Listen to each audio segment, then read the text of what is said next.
Good evening, everybody. Michael Desmond here again. I'd just like to say a few words, some thoughts for today. So the day I'm speaking about is Saturday, which is the eve of Palm Sunday. We'll have a vigil mass tomorrow. So, what do we see here? And the peace of God, which passeth all understanding, shall keep your hearts and mind through Christ Jesus.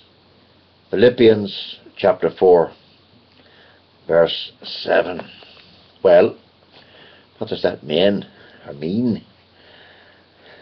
Well, the moment a sinner trusts in the reconciling blood of Jesus Christ, they have made peace with God. By putting on the whole armour of God, the same one is guarded against evil and enjoys fellowship, having the peace and favour of God. Furthermore, they have obtained an inheritance, as Jesus says in John chapter 14, verse 27. Peace I leave you, my peace I give you. Make the sign of peace with everybody. A little verse we're going to read now. Oh, that the world might hear him speak, the world of comfort that men seek, to all the lowly and unto the meek. Jesus whispers, peace, peace be with you. Well, now, I'd say something more than that. That's right. We are in peace with God. We say that during the Mass. Peace be with you and with your spirit. We share that fellowship of peace. And it's a great way when you feel that you are at peace. Because when you're at war, you have a fear. And when you're at war with Christ, when you have sinned. So you have to get forgiveness to stay on track, because you have been given the ingredients of salvation, but it's up to you to stay on track.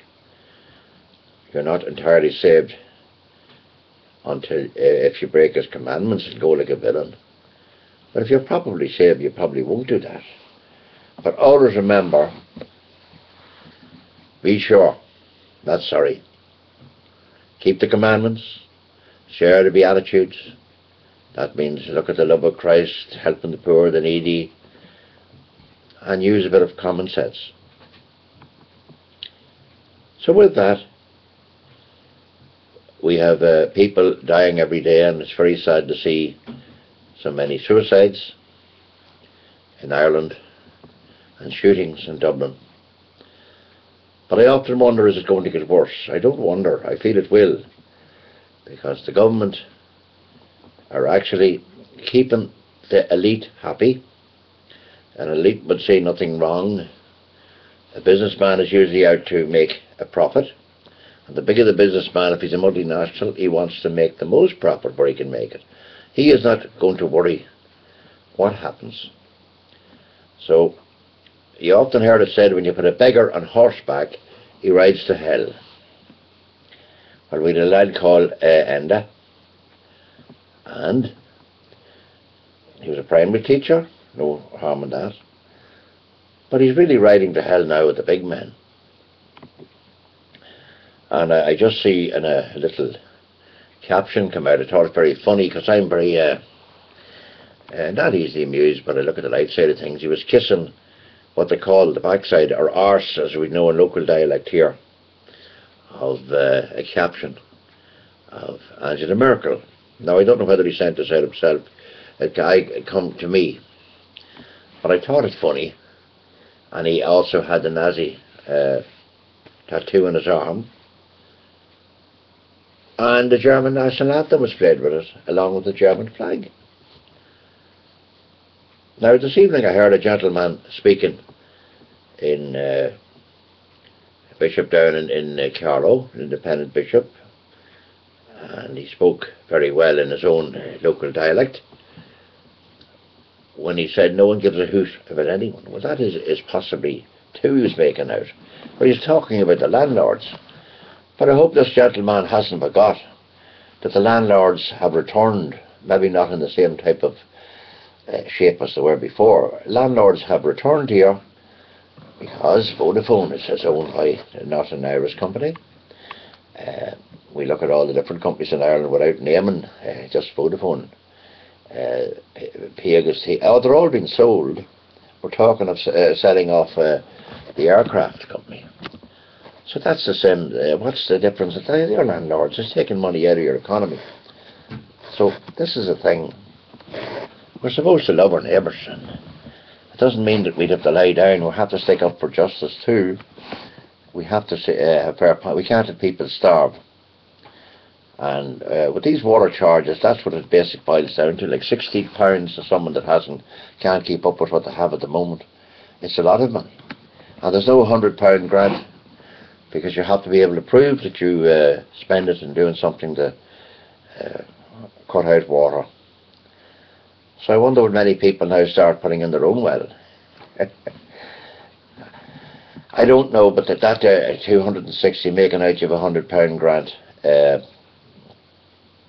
for the people on the unemployed. That no. If you get the £100, you have to spend it on conservation measures. So maybe you don't use much water at all.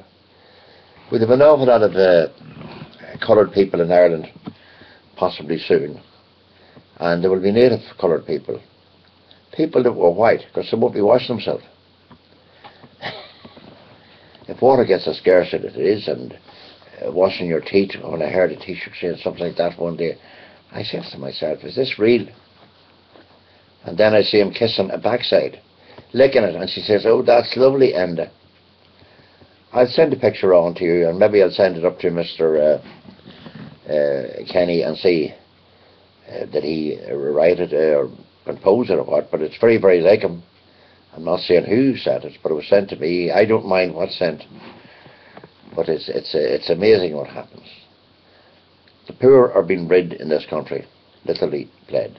They cannot afford to pay, and Mary Lou MacDonald, I may not say, and I'm not or love her or anything like that. I don't hate the woman or anything like that, but papers, I have to say, she speaks the truth. And Joan Burton is afraid to answer, because the Labour Party have made a sad, like I said, out of themselves. They have reneged on the promises, and that's a sin to tell a lie. And I wouldn't trust a word out of most politicians' mouths. So all I will say is, if you're elite and you care about selfish, you'd vote for Fine Gael, very wealthy, or Fianna Fáil is almost as bad. The Labour Party is a joke. So you take of the more left party, because in the left government they're not idiots. Those fellas have done prison terms, and I know for reference that they have studied with the Open University, and they have done quite a lot of in-depth studies. Some may have done a simple course, but many of them have MAs and up to PhD level. Like they're very bright. You don't need to have a PhD actually to be bright, if you know how to think. But they are bright, and they've time to meditate in there, and if they're in prison. And another thing, well, we're speaking about peace be with you. We put somebody in jail today, some judge, and what's that going to cost the state? Is that peace? And all the money that this state is down. I've been at an event today on Greenlawn, in Termonfeckin, and there's a gentleman given, I just says to myself, does them people really believe, or does he think he's talking to kids? What the EC is going to do? He was making out in theory, it sounded good, like, but if you knew anything about it, it's not. I would have liked to ask him How has this been put into practice? It says they're concerned about health and all this blah blah blah, and about human rights, the whole lot. He went over, but regarding the health, what are they doing about the shortfalls in health, and it's going to be worse? Just Troika. I don't know. I just, it's a pity that Enda wouldn't elope with Mrs. Merkel, because they seem to be getting on well together. But then the poor wife, what you might be poor, I don't know what way she'd take that. Wouldn't be a good thing to do either, but I'm hearing that much muck about Troika, and one hand's crying and it's saying, right, oh, we have to get better health, but they're cutting the bloody thing. They're busted, Enda's busting his backside, trying to give a lot of spoof on how to get the money and paying this debt, which should never have been paid. Maybe a bit of it should have been paid, okay, I'm not going to argue with that, but at this stage I think it's time to draw the line. And if he wants to get in the next 12 months, if he wants to draw the line, because the way I see it, and I don't mean this any bad way, I see a revolution, and there'll be people eliminated if it comes here. I don't want to see that, more than anybody would want to see that. But if he wants to cop on, because the people now are not going to stick, they'll go so far, and it'll bust. So I would say by next October, we'll be in a bad way here with the policies the government's pursuing. The rich getting rich. Capitalism doesn't work. It'll go so far and bust. We've seen the socialists and there's problems in it. But when you're exploiting people, it's terrible. And I've taken this way since '83, when I was in Stirling. Stirling is to say over in Scotland. And they were talking that way. I was near afraid to open my mouth. Northern Ireland was like heaven to it. A couple of boys there and what they weren't going to do and this and that. But capitalism is rotten. I speak on it now since 93 to 100. That's over 30. Well, let's see how many years was that. 83, 93 to 100, 113, 14, 15. That's 32 years ago. It's a rotten system. It's all right when you're making money, you have money. You've no fucking money. And it gets more vicious. Globalization means it's getting more vicious, more competitive all round. And if America's anything to go by, you might die in the street. A lady was telling me, £8,000 she took a collapse one night, taken to hospital in about 3 days. I'm going to bill for 8,000 now, it's dollars. But even if I'm merciful to the dollar, it's still over 5,000 quid, it's more. So it's quite a lot of money. But people here haven't got the money. There is going to be a big problem with the aging people getting older, but I think with the health service not having the money, they won't, the quality of life it'll get worse. And it won't be living as long. Somebody living to 150 hours a day now, that will not happen. Not with the cuts, if we had very good health services, might. But then again, years ago we'd royalty that had plenty of money, and they died young. So I take a lot of things with a pinch of salt, but I just know at the moment standard of living is gone for the lower pensioners and that. It was good here, I'll admit, a few years ago, but it's getting very, very tight now. And with the aging population, there's going to be a major problem. Retirement age will easily go up to 70. I can see that coming back. But then there's a lot of people not fit to work at 70. Because you're in a pressurised job. It's no joke. So, what did we say tonight?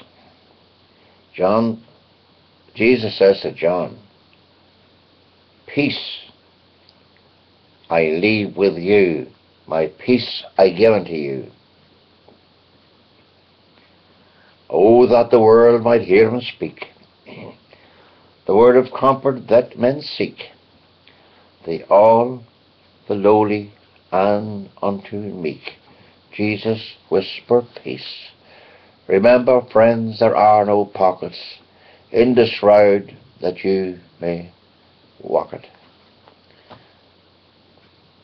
We're only here a few short years, and treat humanity with, don't leave them in fear. God bless you all. Have a good weekend and Palm Sunday. And if any of you want to go down to Derragonley for Easter, Palm Sunday, as far as I know, Father Jimmy, the parish priest down there, has got a parish donkey. I was considering going down for spinning it myself, but then it's very early in the morning. God bless us all. Maybe get one in your own area. God bless.